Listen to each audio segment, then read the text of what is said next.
Credit card giant Capital One is making headlines for all the wrong reasons. A hacker gained access to more than 100 million Capital One customers' accounts and credit card applications in the United States earlier this year. News Center's Cam O'Brien is in the newsroom now with a breakdown on what happened and how we can all protect our finances. Cam? Hey, good evening, Pat. The hack occurred on March 22nd, but it took until July 19th for Capital One officials to determine that something was wrong.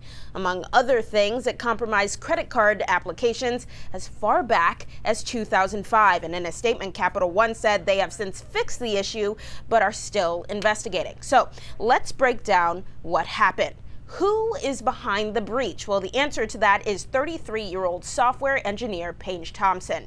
She was arrested yesterday in Seattle for the breach by the FBI after bragging about it online. And what did she get? She got customers' addresses, phone numbers, birth dates, and credit history information, all linked back to applications for credit cards from 2005 through early 2019.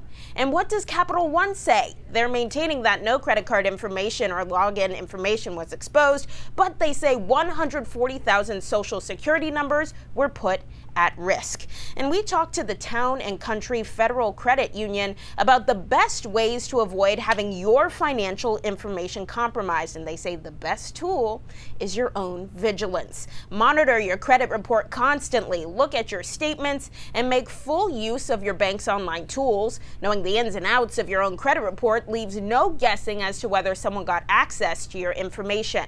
Setting up alerts for purchases, balances, and limits are good ways to keep an eye on your bank account.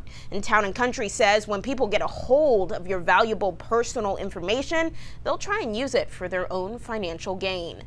A lot of times that type of information is great for using for identity theft, where they can actually set up new accounts in your name, so they can open up new trade lines, open up new revolving lines of credit, new credit cards, things like that. So that's how they're getting their money.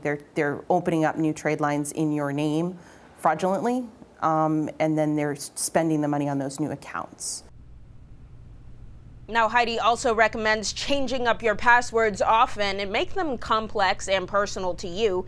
Town and Country Financial Credit Union also offers a free tool to consumers on their website. It's called Savvy Money. It's a credit monitoring tool where you can set up alerts for all of the important information you need. Back to you in the studio, Pat. All right, thanks, Cam.